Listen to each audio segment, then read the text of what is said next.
Berikutnya, kita akan memasuki sesi tanggapan dari panelis maupun penanggap. Jadi satu tim sebenarnya, di mana kami bertiga ini punya tugas untuk mengajak, kalau bahasa yang sekarang lagi ngetren, mengajak login untuk ikut memilih pasangan, tentunya jagoan-jagoan kami. Tentunya saya sebagai tim Amin ingin mengatakan bahwa tim Amin lah yang satu-satunya kandidat yang sangat pro kepada perubahan. Dan saya kira apa yang disampaikan di sini adalah keinginan untuk perubahan. Baik itu pembicara pertama, bahkan Mas Andi sekalipun sebagai birokrat di Kementerian Perindustrian itu juga menyatakan suatu perubahan. Ada satu tahapan-tahapan perubahan sebenarnya. Saya ngomong itu supaya ASN merasa tenang, siapapun yang terpilih akan tenang. Yang kedua, saya kira yang paling menarik adalah Bang Faisal Basri. Dan saya kira saya interaksi sama beliau juga panjang, dan saya kira banyak sekali ide-ide dari Bang Faisal yang menjadi ruh dari visi misi dari Amin ini. Saya kira ini serius sekali, karena kita melihat ya di ekonomi ini kita melihat oligarki itu begitu luar biasa menghantui kita semua. Yang Mas Tommy juga, saya sama Mas Tommy selama 5 bahkan 8 tahun terakhir itu ribut mulu soal capres sebetulnya. Karena kami beda capres dan beliau adalah sebetulnya pendukung Pak Jokowi. Tapi saya kaget sekali melihat rekomendasi dari Pancanaraya ini sebetulnya mengkritik dari apa yang dilakukan. Dan saya senang karena kita semua punya akal sehat, dan saya kira di sini tempatnya untuk berakal sehat bertemu, dan kami sebagai kandidat Pak Anies Baswedan dan Pak Muhaimin, saya kira ini sudah memudahkan sekali di forum seperti ini ya. Cuman sayangnya suara Bapak Ibu kan satu suara juga sama rakyat di desa-desa sana. Tapi ya itu yang harus kita lakukan sebagai kewajiban moral untuk memberikan edukasi. Saya kira tidak ada salahnya, dan saya dikirim oleh Timnas untuk bicara di depan Bapak Ibu sekalian. Dan saya kira ini satu forum yang terhormat. Untuk saya sedikit saja, karena waktunya sedikit, cuma 10 menit. Mungkin 2 menit saya cerita mengenai visi misi Amin terlebih dahulu, dan kemudian mengomentari terutama Pancanaraya yang dibuat oleh teman-teman di UNFT. Dokumen ini sudah berada di banyak pihak ya, bagaimana visinya Capres Amin ini adalah mewujudkan Indonesia adil dan makmur. Dan saya izin untuk melihat ke arah slide bahwa kita melihat negeri paradoks, dan tentunya kata paradoks ini pun kalau boleh jujur banyak diambil dari narasinya Bang Faisal, cerita mengenai paradoks Indonesia dan sebagainya. Meskipun Pak Prabowo punya buku juga yang saya baca juga, paradoks Indonesia juga. Tapi saya kira kalau kita bicara tentang paradoks ini, kita akan menyaksikan slide next. Mungkin tema langsung ke hilirisasi, bahwa yang terjadi saat ini, kalau kita lihat berdasarkan data, ini saya ambil datanya dari Kompas. Next mungkin. Next. Ya. Berikutnya.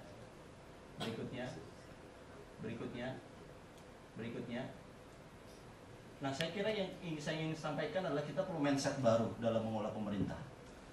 Mulai dari mindset, sebetulnya kita sudah melalui satu tahapan yang menurut saya sangat menarik, dan kita adalah kesinambungan pemerintahan. Jadi sesuatu yang baru ini bukan berarti mentahkan yang lama, tapi bagaimana kesinambungan itu terus berjalan. Dan kalau kita lihat, kita bisa bagi mindset baru itu ada yang namanya rowing, steering, dan collaborating. Dan saya kira kalau kolaborasi yang kita gaung-gaungkan sekarang, kalau kita bicara industrialisasi yang disampaikan oleh Bang Faisal, industrialisasi kita itu kolaborasinya lebih banyak kepada investor asing, dan pengelolanya lebih banyak kepada BUMN. Dan ini satu persoalan karena tidak bisa menciptakan multiplier effect.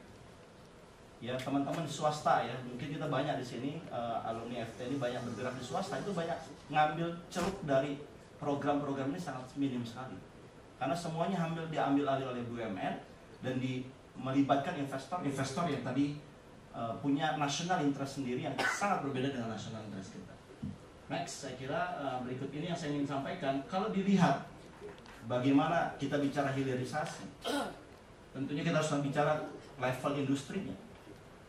Tadi Pak Denny ya dari Departemen Metalurgi sudah mengatakan bahwa Bicara nikel adalah di Sulawesi.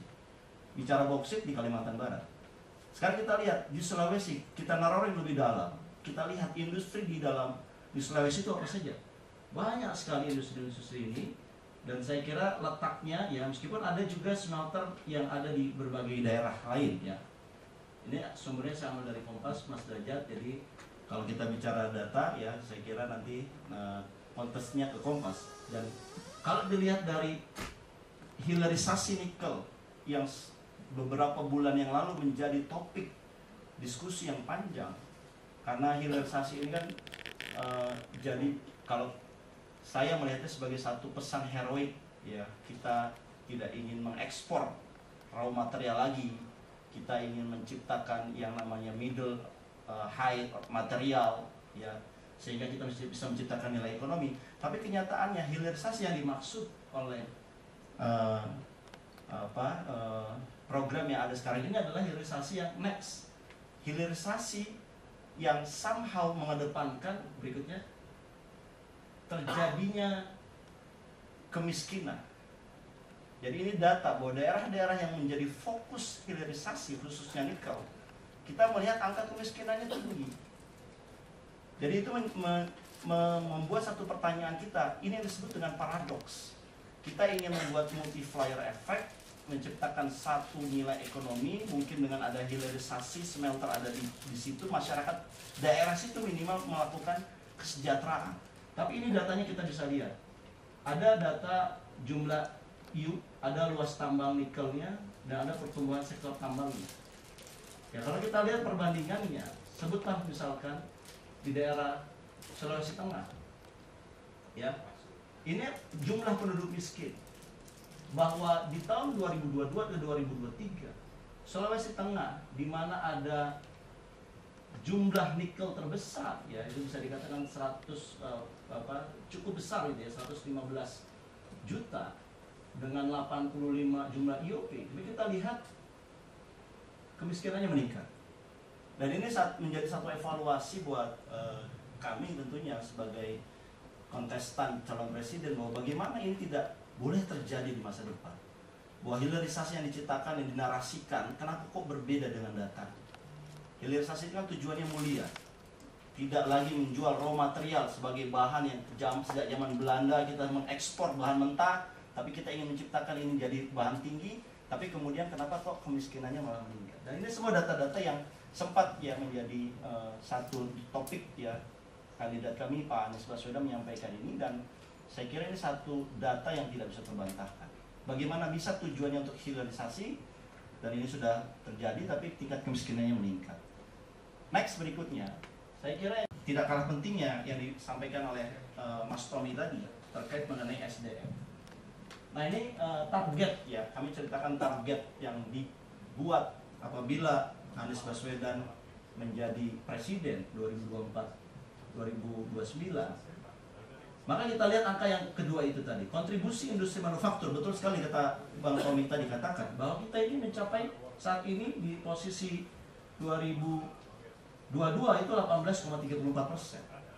Dan itu Mas menunjukkan sebetulnya penurunan dari 19,86, 19,7, 19,24 sampai terakhir 18,34. Jadi trennya terus menurun kontribusi industri kita terhadap pertumbuhan. Dan berarti semua orang yang bergerak di industri ini, mulai dari engineer-nya ya, dan orang-orang yang terlibat dalam proses bahan bakunya, ini mengalami struktur, kalau kita lihat, penurunan dari kesejahteraan mereka. Ya wajar saja kalau kita kumpul alumni, misalkan mohon maaf di sini udah Bang Faisal alumni FEB dengan alumni FT. Kalau bicara tajir-tajiran, alumni mana kira-kira yang tajir?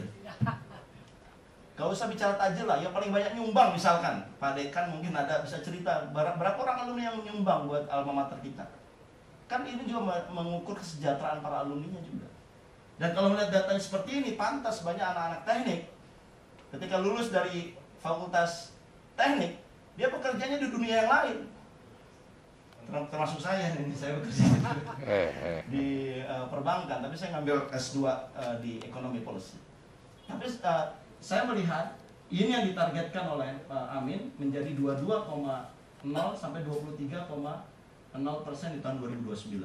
Jadi ada peningkatan yang signifikan, termasuk juga incremental capital output ratio, ICOR. Ini yang sering dibicarakan oleh Bang Faisal. Investasi terus, tapi tidak menciptakan nilai pertumbuhan ekonomi. Sementara targetnya adalah kemarin 4,6 ya, 7,3 terakhir ICOR-nya, tapi kita ingin sekarang kita rendahkan kalau bisa di angka 5,0 di tahun 2029. Nah, saya kira terakhir ya, mungkin waktunya sudah habis. Apapun yang direncanakan, niat baik apapun, baik itu kandidat 1, 2 ataupun 3, saya kira sudah punya satu niat yang baik. Semuanya baik ya. Tetapi teman-teman bisa melihat mana yang kalau melihat rekam jejaknya yang betul-betul ingin menginginkan adanya perubahan. Dan kalau kita bicara hilirisasi ya, kita sebetulnya menggunakan istilahnya tidak hilirisasi tapi reindustrialisasi, Bang. Kenapa? Karena reindustrialisasi itu artinya kita menghidupkan industri-industri yang tadi, yang tidak diurus, yang kekurangan modal, kekurangan teknologi, kita urus kembali dengan reindustrialisasi. Oleh karena itu saya kira kalau kita bicara dengan teman-teman yang ada di sini, ini teman-teman akademisi, intelektual, maka sepertinya tidak sulit buat saya untuk menjelaskan bahwa kandidat Anies Baswedan dan Muhaimin Iskandar adalah kandidat yang terbaik untuk menyosong perubahan. Saya kira itu kalau tujuan saya ke sini untuk mengajak, memperkenalkan diri dan kemudian bisa. Tetapi jauh yang lebih penting daripada itu adalah kita memang betul-betul menginginkan satu perubahan dari kondisi Indonesia saat ini. Di mana tadi Bang Faisal sampaikan, ya ini mungkin sedikit mengomentari Bang Faisal bilang, bahwa kita ini sudah banyak dirugikan dengan investasi asing, khususnya dalam hal tenaga kerja. Bagaimana mungkin hilirisasi nikel misalkan, kalau kita lihat tenaga kerja yang dibawanya kebanyakan adalah tenaga kerja yang non-resident gitu. Dan saya kira ini engineer-engineer kita pastinya akan kehilangan pekerjaan karena digantikan dengan pekerja-pekerja yang berasal dari luar negeri, negara asal investasi itu berada. Nah, apakah ini menjadi sesuatu yang kita terus inginkan? Tentunya tidak. Oleh karena itu, marilah 2024 kita sambut perubahan. Salam perubahan. Assalamualaikum warahmatullahi wabarakatuh.